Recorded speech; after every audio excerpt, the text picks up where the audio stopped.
Sorry. You put them over Welcome here back, like welcome I'm the back. junky one. I'm sorry? Did you put them over here like I'm the junky one? No, I just put them over there because I wanted to make a stack. A stack. Okay, go right ahead. Is that okay? That's fine. I'm going All to right. peruse this while you... We have Reverend Donald Jackson and also Dr. Michael Reichs. Welcome to the show, fellas. Thank you. It's a real privilege to be here. Thank you. Let's get the basics and, tell the people why you're here. All right. Well, basically, I'm the new minister of the Unity of the Ozarks, and I might say that I'm very happy to be here. This is a delightful town. I came from a larger town, and so there's a lot of difference, but I do like the difference. And Unity Church of the Ozarks, is that a denomination or non-denomination? Well, it is a denomination. It's basically a non-denominational expression. We're basically alternative Christianity. Okay. And I mean by that, you know, we actually examine a lot of different ways of looking at life. But we try to do so through the eyes of Jesus. And this is a very, very important And is that the main focus? This is our focus in our teachings and in our speaking on Sunday. In fact, I really refer to myself as Jesusonian. You're Jesusonian? Yes. Okay. I don't think I've ever heard that word before, so maybe I made it up. Okay. Now, where are you located at? At Midway. Midway. Right before Be a little bit more specific than Midway. Well, it's south of the gas station. Yes. Just south of the gas station in Midway. Right. Yes. Okay. Okay. Yes. And then Dr. Michael Reichs, you're part of this group or not? Well, I'm going to be presenting a 5-day workshop series. I'm actually the director of a foundation that's translating a copy of the oldest known New Testament in its original Aramaic language into English. Okay. So going back into the original words, and one of the focuses of Unity is it's referred to as a church of practical Christianity. And it works toward what works in your life. How do you get the ideas of the man named Jesus down to what actually works? You know, we hear about love your neighbor, but if I have a lot of rage, how do I love my neighbor? Well, Jesus gave tools for doing that, and a lot of those tools have been lost. When you go back, the Greek translations we tend to see oftentimes tend to be kind of a shorthand, and it doesn't have a lot of detail about the how-to. The Aramaic has detail. The Aramaic has, here's how you do that. There are ways, there are Aramaic tools. is the original That's the language of at least, well, of Christianity, but of at least 5 of the world's major religions came out of the Aramaic. And so it gets into the how-to. My background originally is electronics with a side study in physics. And when I first heard someone speaking about the Aramaic about 30 years ago, what became really clear to me is the Aramaic language is a physics language. It's not a theological language. They understood on the level of energetics and how humans operate, and if we find ourselves in states that we'd rather not be in. You know, we're told love your neighbor, but if we're in a state of fear or rage, what do you do about that? They had tools, they had ways for doing something about that and changing what was going on. And you think maybe that's lost in the current translations, or some of it is? This is one of the problems when you translate something from Latin to Greek, for example, and then from Greek into English. It's like that exercise when you tell someone a secret and they tell a secret and they tell a secret and they tell a secret. And so the words become changed, and when you change the word, you change the meaning of the experience. And this is very important for us to understand, that if the New Testament, particularly Jesus' message, was in Aramaic, then it's imperative for us to get back and try to understand what he said in that original language, because Greek is a control language. It's a philosophical language, and Constantine really pushed this to the limit. You know, when he fooled everybody by making them think he was a Christian, and all that was designed to do was to control the people, and he controlled them through guilt and fear. And so, what we try to do in Unity, and also Michael's teaching, is get back to find what Jesus actually said in the language that he used. One of the, I forget who said this now, but he said, if you really want to change a culture, and I will translate that into a religion, if you want to change something, change the meaning of its words. And then when we get back into the Aramaic, it's not anything like what the Greek says. Is Aramaic a language that has to be transliterated into English as opposed to translated?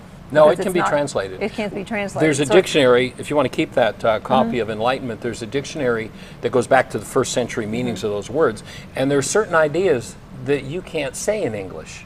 in a word like you can in Aramaic. For instance, one of my favorites in the Aramaic Beatitudes, and this is Jesus' first public teaching, and over and over again he says a word that the Greeks translated, blessed are they. Blessed are they, blessed are they. If you go to the Aramaic, the word is tuvehun. It's a three-part word, and here's what it takes to translate that word into English.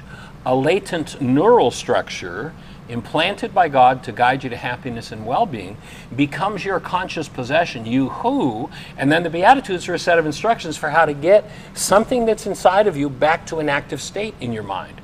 People say neural structures. They understood neural structures 2,000 years ago. Get out of here. It's built into the syntax of the language. There are suffixes that when you add them to a word tell you that that is an unconscious state of mind that is controlling perception and behavior.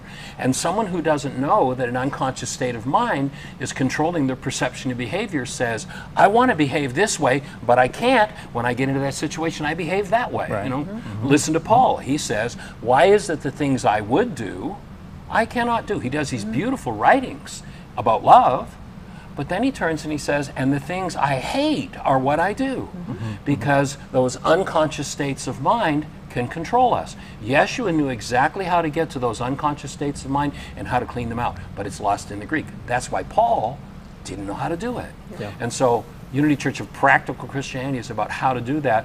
We'll be doing a 5-day free workshop series, and each workshop has a different set of tools. Why is this happening to me again? It's about the Aramaic idea of forgiveness. In the Greek culture, you know, we're taught, well, you did something really terrible that caused all this pain inside of me, but it's okay, I'll forgive you. Let him go off the hook. Does that do anything to change the pain that's inside of me? Yeah. Nothing whatsoever. But I get to ignore it that way, which means that I'm going to get to do it again. The title of my book is, Why is this happening to me again? In the Aramaic, when you were told to forgive, you'd never be told to forgive somebody else.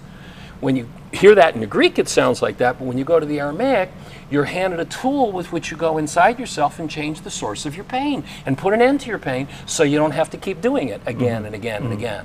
So that'll be our first workshop on Sunday afternoon, the 15th of August. That's coming up. How long are the workshops? You said that one will be 3.5 hours. Well, okay. It'll be a 3.5 hour afternoon. We'll do the service at 11 o'clock on Sunday morning. And what's the title of your Unity talk? of the Ozarks. And it's living, not saying the Lord's Prayer. The Lord's Prayer is a set of instructions. And so we'll get into those instructions for those who really want to look at what was he saying to do. And then, so Sunday afternoon, 2 to 5:30, we'll do Why is this happening to me again? It gets into a step-by-step worksheet process on the Aramaic forgiveness. Then Monday night, Tuesday night, Wednesday night, Thursday night for 2.5 hours each evening, 7 to 9:30, we'll do another free workshop, each one totally standing on its own. So Monday night we'll do On Creating Consciously, Keys to Abundance. It looks at what are the practical Aramaic ideas and scriptural ideas about creating abundance in your life. There's a how-to there. Then Tuesday night we're going to do Getting the Stress You Need. Few people realized 2,000 years ago what Jesus was teaching was stress management. You go back into the Aramaic language, it's real clear. And stress isn't the enemy that our culture thinks it is. Without stress, you'd be dead. It's necessary, but there are certain qualities of stress you don't need. How do you get rid of those? And how do you take on the stresses that you need? So that'll be the Tuesday night workshop, Getting the Stress You Need. Then got about 30 seconds. Wednesday night, Healing Through Relationships. Thursday, postgraduate course. Codependence to interdependence. It gets into some really practical Aramaic tools for how to live in relationship with other people. Give the dates again? Yes, August the 15th through the 22nd, or through the 19th, pardon me. And contact information?